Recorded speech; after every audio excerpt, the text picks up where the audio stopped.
Hello, ladies and gentlemen, my name is Glitch, and welcome to Game & Lore. In today's lore episode, we'll be continuing Magolor's story from where we left off over a year ago. I'm sorry about that. This is part 2 of a 2-part episode covering Kirby's Honorable Player 5. You can check out part 1 as linked in the top right. You would be missing out on a lot of details about this guy without that video. I also just want to give a huge thank you to the attention and love that part 1 got. It was insanely well received, so I think our efforts really paid off with the goal we had in mind. With that out of the way, let's go ahead and get to what you guys have been looking forward to, Magolor's literary history. In the previous video, I referenced the novels when discussing certain elements, such as how the Return to Dreamland novelization and Magolor epilogue work together to point fingers at the possible notion of Magolor Soul's canonicity in the main series. Notably, these novels aren't actually the most heavily covered on YouTube from my understanding, so I feel like this would be a really good place to share those stories. Do understand that these novels are geared towards younger children, so their content isn't going to be one-to-one with the games. In fact, some of these can be pretty jarring at times, though considering how Kumazaki has actively worked with Takase-san, the writer, as well as Tao-san and Poto-san, the illustrators, to make these the best they can be, these books could be used to help get a potential idea on what exactly they wanted to achieve with the games, albeit with some wackier and sometimes contradictory narratives here and there. I applaud Takase-san for her fun and easy to pick up writing. I also applaud Tao-san and Poto-san for their lovely artwork, which reminds me heavily of the render styles of Superstar Ultra, which I have a personal connection with. Oh, one more thing. I want to give a huge thank you to the translation brilliance of Maker of Madness, Deafening Gardener Panda, and the rest of the novel translators on Tumblr for dedicating time to provide a way for these stories to be read by Western fans. You all rock, and we look forward to your translation work again in the future as more novels are gradually released. All of the translators' Tumblr pages, as well as a link to a masterpost containing links to all of the light novels, can be found in the description. Credit is important, and it would be horrible if their efforts weren't properly acknowledged. Again, thank you for your translation endeavors. Without further delay, let's dive into the first entry in the world of Kirby literature and see where Magolor stands compared to his gaming counterpart. This novel is rather closely tied to the game it's based on. It's not exactly a traditional Kirby light novel story, which usually happens to exist in Kirby's world with mostly original themes to it, like the way the anime handles the series. Although the anime itself is more so a reimagining of Kirby as a series, rather than the typically more accurate depictions that are featured within the light novels. It's worth noting firstly, before we dive in, that the original translation for this piece is just straight up gone from Tumblr due to the uploader account's deactivation, meaning that, at least from what I could find, this translation is likely lost media, which is a massive shame. Luckily, the bulk of this script was written prior to that, but future possible videos like The Lore, Popstar's Denizens, and others would be missing crucial elements if I were to dive into their light novel counterparts without this translation. I can only hope that it's been saved somewhere, or a retranslation will pop up at some point for other people to read. With that clarification out of the way, the story begins with a prologue, which paints a proper scene of Magolor discovering Lore overturned in a crystalline cave and beginning his schemes, greeting Lore as its new master. This prologue also gives more insight on the Ancients and Lore itself, though that's a story possibly for another time. For the most part, Magolor is pretty beat for beat with his game appearance as expected of a novelization, though additional pieces were added to his character to make him all the more manipulative. He cries into his hands upon arriving at Halcontra in an attempt to get his manipulated allies to help him get the Master Crown from Landia, which he claims is a precious heirloom that rightfully belongs to him and was stolen by the four-headed beast. Additionally, Magolor talks about Kirby using a copy ability in order to fight Landia at one point, something he couldn't have possibly seen himself if he was in the ship the whole time, which Meta Knight points out in Suspicion. This is where the novel uses the famous line of Magolor always having known about Kirby before their meetup. While it's obviously treated as a lie in the novel, I personally choose to consider this a truth in the games, as Return to Dreamland Deluxe could have retconned this comment like they did with Magolor's claim how Contra was his home, yet it simply remained unaltered in the remake. Regardless, Magolor is far more deceptive in this telling, and even gets downright cruel with Kirby in his boss battle. Kirby is separated from his allies, and Magolor actively taunts him as being all alone before he gets hit in the face by his own magic projectile spat out by Kirby. By the end of this tale, Magolor is defeated by Team Kirby as Magolor's soul and disappears to parts unknown, just like in the games. Overall, pretty accurate. Kumazaki gives this interpretation a lot of praise in the commentary section for this entry. This concludes the direct novelization version of Magolor, so what about the light novel continuity specific Magolor? Magolor makes his debut in this continuity in Kirby's Labyrinth adventure, which explicitly occurs after the events of Return to Dreamland, Triple Deluxe, Rainbow Curse, and Amazing Mirror, featuring many characters and elements from those titles. The story opens with Magolor's official return, following the events of Return to Dreamland. Needless to say, nobody is happy to see him, thinking he's up to his deceptive tricks once again. He claims a dear friend of his was swallowed up by the dimension mirror that floats high above the skies of Dreamland, which gets their attention, as it's a relic that they encountered prior in Amazing Mirror. After using Waddle Dee as a bridge to Kirby's good intentions, Kirby relents, finally, and offers to help Magolor save his companion. He manages to coax the rest of the group onto Lore with various tactics until all of Team Kirby join him. He explains further about what happened, revealing that he hauled the Dimension Mirror onto Lore before Kirby is enveloped by it too. Magolor is hurled into the mirror by Dedede, and an amazing adventure begins. Magolor openly mocks Waddle Dee at one point for putting his fear of King Dedede before his friendship with Kirby, really adding to his jerkish personality in this version. Eventually, Magolor reveals his friend to be none other than Taranza, who he hadn't felt the need to clarify due to being afraid that Team Kirby wouldn't help him due to a prior encounter with the Floralia resident during the events of Kirby Triple Deluxe. After breaking into a secluded area of the Labyrinth that had sealed Taranza away with the True Dimension Mirror, which that has other potential lore implications about the mirror, but we're not going to get into that this time, Magolor's tongue slips at Meta Knight's suggestion to break the mirror, revealing that Magolor valued the mirror more than he did Taranza. While Kirby duels Meta Knight, who is under the control of Taranza at this point, Magolor attempts to waddle away with the Dimension Mirror before being pursued by the trio. Magolor takes a direct hit from the King Dedede rocket. For context, Dedede turns into a rocket after drawing on a canvas and crayon that was gifted to the team by an earlier visit to Glacia and a line from Rainbow Curse. It's weird, again, really bizarre implications with the mirror. We're not going to get into that right now. But anyway, this causes him to try to play the sympathy card with Taranza, telling him that he was only getting the mirror so that Taranza could keep it since he was being influenced by its power into seeing dreams of his old friend long since passed, which, you know, is Sectonia, but if you didn't, now you know. Taranza and Magolor battle the four heroes now as the Master Schemer takes advantage of the Spider Boy's heart, telling Kirby he isn't scared of him since he has no copy abilities, at least until Kirby turns into a tank and proceeds to shoot them point blank with artillery fire. After Taranza is knocked on his back, Magolor attempts to escape with the mirror once more until the spider latches onto him with string shots to prevent his escape, leading to a brief struggle between the two spellcasters before Taranza comes out on top as the superior magician, binding up Magolor in thin strings. Magolor wishes for his desire to be enacted by the mirror before anyone can stop him, turning him into a Titan-sized troublemaker, though he's met with several critiques on simply being a bigger version of himself, with the mirror's wish-granting capability simply not comparable to the Master Crown's. Okay, third time now? Really crazy implications about the mirror again, but again, I can't go into it right now, but really bizarre. Anyway, the team shares little fear for Magolor in this state, much to his frustration as he goes full blowout blast on them.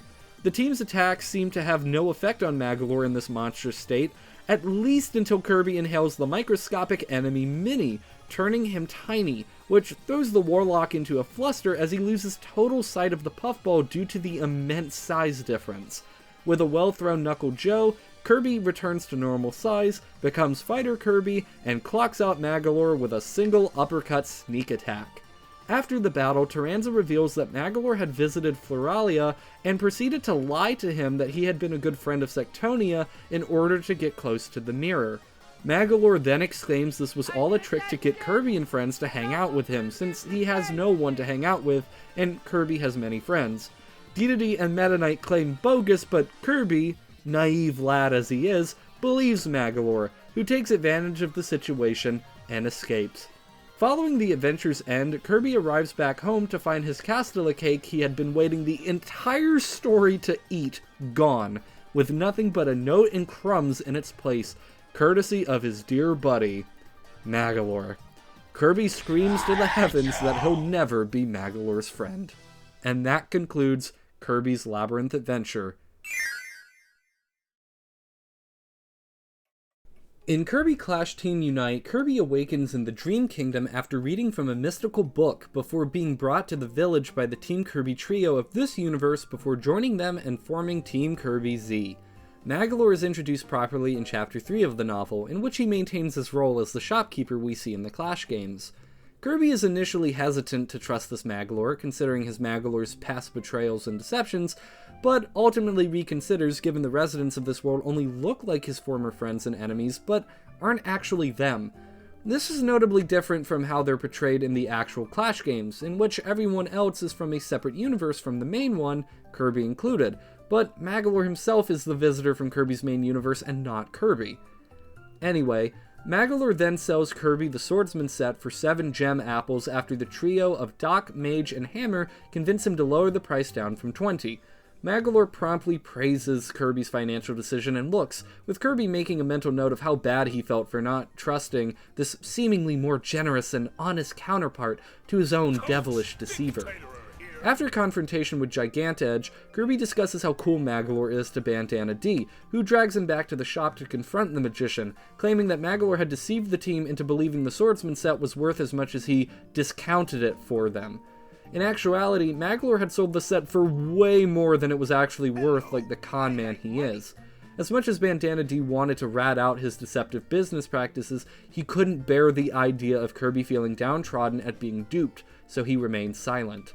Magolor tries to sell Kirby an overpriced unicorn set, only for the Waddle Dee's glare to pierce him until he drops the price back to market standard. Magolor shows up once again after Team Kirby Z battles both Landia and Taranza, entering the tavern to warn the squad of a dimensional rift opening up in the northern plains. After some counseling amongst themselves to decide on how to deal with Taranza, Magolor offers up platinum sets for Team Kirby Z to don for the upcoming battle, at a remarkable 198 gem apples per set, a 1% discount from its normal price. The Kirbys were astounded at the absurd cost, unable to pay for the supplies, until the village's residents barged into the tavern and gleefully gave their gem apples as gifts to the cause, overwhelming the surprise spellcaster with roughly 800 gem apples. Magolor then explains to them that looks can be deceiving, and the platinum gear was truly something to behold in combat. Following the defeat of both Dark Taranza and King D-Mind, the team returned to the village as triumphant heroes, only for Magolor to file a complaint about the fact Taranza is now sitting on the roof of his establishment and refuses to leave from his perch, which marks the last we see of him in this first entry in the Clash Chronicles. Magolor returns once again in Team Kirby Z's second outing in the Clash Chronicles, Super Kirby Clash Team's Big Battle. Kirby awakens in the Dream Kingdom once again after being summoned via the Adventurer Bell, a bell that can summon allies from afar to help in enemy combat. This was because Doc was cleaning the bell to make it sparkle, and it brought Kirby to aid him, following the disbanding of Team Kirby Z after the events of the previous novel. Kirby is eager to get the band back together, but it's obvious he'll have to get some gear together, and Magolor was more than eager to make a quick buck. With a huff upon Kirby wanting the cheapest thing the wizard has to offer, in addition to a failed swindler attempt courtesy of Bandana D's interference, Magolor sells the Knight set to Kirby for market price after pretending to have misremembered its true value initially. Some things never change, and Kirby's like an old person, easily scammable due to his naivety and optimistic nature of people's character. With one last plug of his shop's content on the downtrodden Kirby, who had hoped to get something a little more powerful, Magolor is left to his abacus as our heroes leave the shop to reunite the former monster hunters. Say that again? After a few quests and their first confrontation with the almighty Parallel Nightmare, Kirby returns to Magolor's shop to purchase new gear. Unfortunately, due to his voracious appetite for orders at Kawasaki's, Kirby only had enough funds to obtain the Gale set, which was better than nothing. More battles and a surprise team-up confrontation with the enraged King of Shadows D-Mind and Parallel Nightmare later, the village is ambushed by Parallel Nightmare and his monster army, taking the Kirbys by surprise as they had taken off their gear to relax. In a moment of quick thinking, Magolor hurls Abyssium sets to the squad so they can defend the town, forcing the monsters and the cunning wizard to retreat. All seems dandy until Magolor demands the gear sets back, saying they were merely rentals, so that they could save the town, and that he can't have people getting the idea he'll just hand out free stuff. This, combined with the villagers ridiculing Team Kirby Z for battling Parallel Nightmare to begin with to give him the idea to attack the village, upsets the heroes, who leave into the night, much to the dismay of Bandana D, their sole supporter aside from Meta Knight. Magolor himself doesn't appear again in the novel after this moment, but he is mentioned by Meta Knight as having studied and created a recipe for the legendary Starlight gear, following the hero's eventual return and battle against both Parallel Nightmare and the legendary Aeon Hero. Aside from that, Magolor's Clash novel appearances end with him being called a greedy liar who overprices his wares that knows his way around managing a shop. Yeah, that... that tracks. In the vast multiverse, anything is possible, and in this universe, Kirby and company exist in a steampunk setting. These characters are not the same as their game and light novel continuity counterparts, so look at this as if it's a new slate. I highly suggest you read this novel for yourself, especially since it's so different thematically from the rest of them. Magolor is an integral part of this story, so I'll try to give a little contextualization of this world setting first. The story takes place in Diamond Town, a town that consists of two parts, the aristocratic Town of Light in the center, and the lower-class Town of Wind that surrounds it. The people of this town mine in the various diamond mines that reside around their home. Kirby and President Dedede, a pair of aviator rivals, and Waddle Dee, President Dedede's mechanic, live here in the Town of the Wind. Meta Knight, meanwhile, lives an aristocratic life, with not a Captain Vol as his butler in the Town of Light. Millionaire Fugo, a man who owns the vast majority of the city and its diamond mines, uncovers an ancient machine and wants to pay 1 million star points to whoever can bring him the Dreamy Gears to reawaken it. Kirby receives a knock on his apartment door, to both his and Waddle Dee's surprise, and lo and behold, it's the medicine man himself, Magolor. In this continuity, Magolor is a traveling merchant who sells medicine to people who are ill, having once sold Kirby some after he had caught a cold. He had visited the town several times in the past, but this time he was here to join the hunt for the Dreamy Gears. He explains to Kirby that his star compass, a gift from the elder of the magic guild, Totemo, can be used to find the invisible, sealed-away gears courtesy of the salesman's magical capabilities. They use the compass to pinpoint the locations of the gears on the map, the field Kirby and Dedede race their planes, the clock tower to the west of the town, and somewhere in the Town of Light. Magolor has other business to attend to, so he offers Kirby and Waddle Dee magic eye drops that only last an hour, but will allow them to see the invisible gears. If they touch them, their invisibility seal will be broken, and they'll be able to see them without the eye drops. Magolor bids Kirby and Waddle Dee adieu for the night after they decide to search the airfield before heading out. Later, Magolor arrives in the Town of Light to discuss the gears with Meta Knight due to his residence in this part of town. Magolor claims he wants to get the funds so he can build a laboratory to develop new kinds of medicine, and he needs Meta's help to do so. He leaves Meta Knight with a vial of the eye drops and heads out into the night once more. Magolor arrives at Factory Dedede early the next morning to ask for Dedede's help in finding the gears. Magolor had once ailed Dedede's stomach ache, and while Dedede would normally have just told him to go away, due to the president's hopes of finding the gears, Dedede would allow him to come inside to discuss it. He explains to Dedede that the gear in the clock tower was forgotten over time in the formerly Magic Tower as the Magic Guild of old gradually phased out and was re-established as the clock tower of today. They make a plan to fly Dedede's plane, the Great King Dedede the 19th, over the clock tower to break into it without the guards knowing so they can snatch up the gear.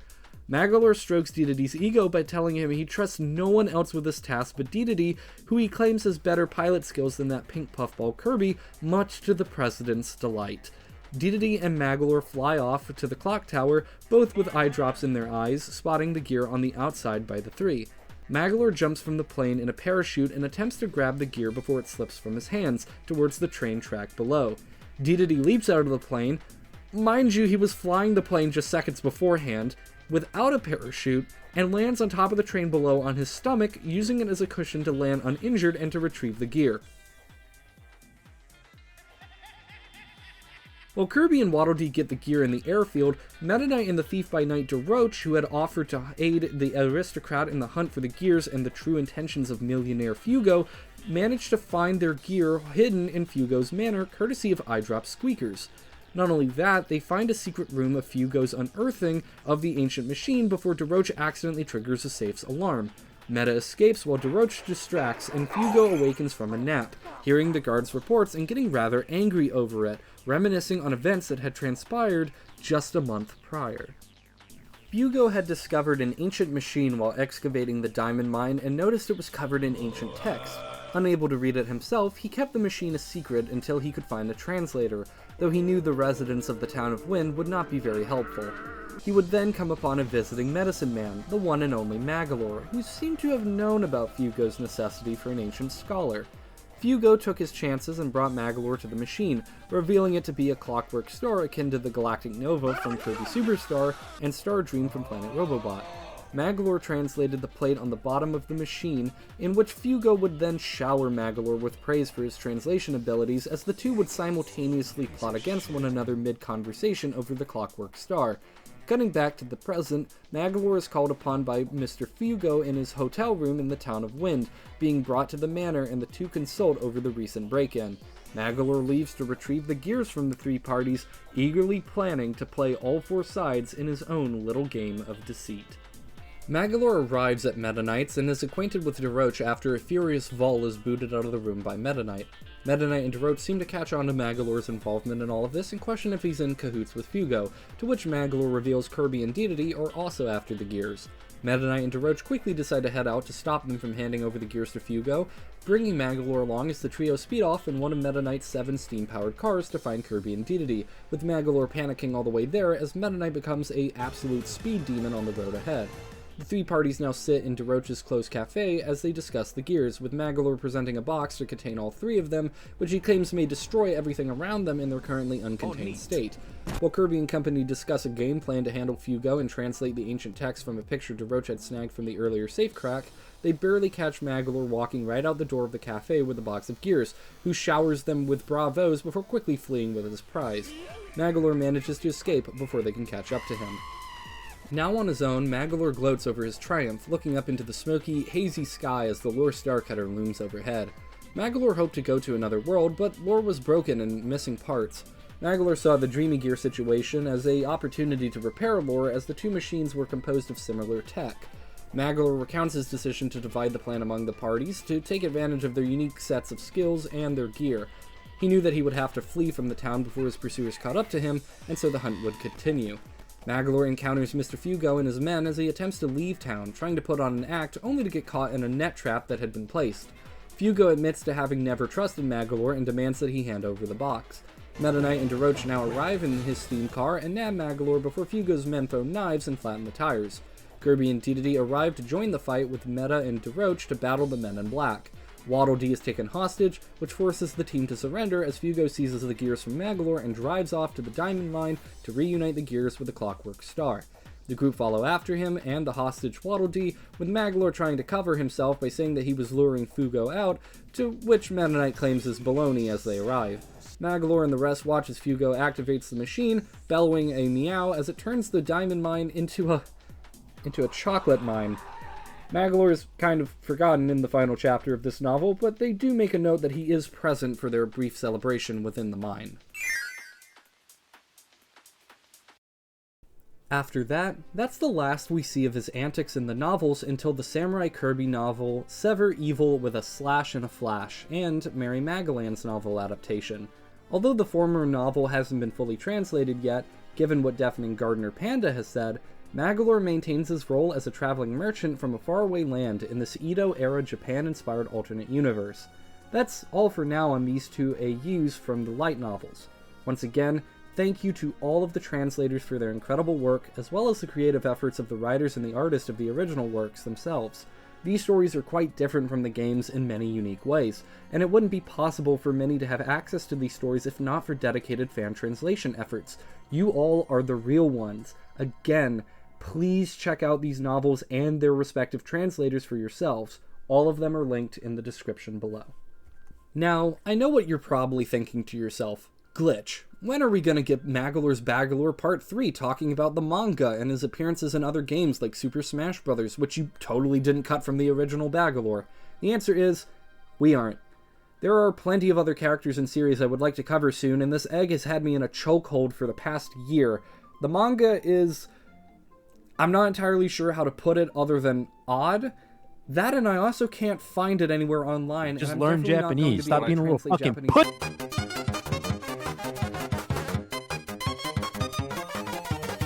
For now, I think we're done here with Magolor. We're gonna close the book on this guy, and we'll see you all in the next video, whatever it is we decide to cover. With all that being said and done, thank you everybody for your patience once again, and please stick around, because there's so much in store here at Game & Lore.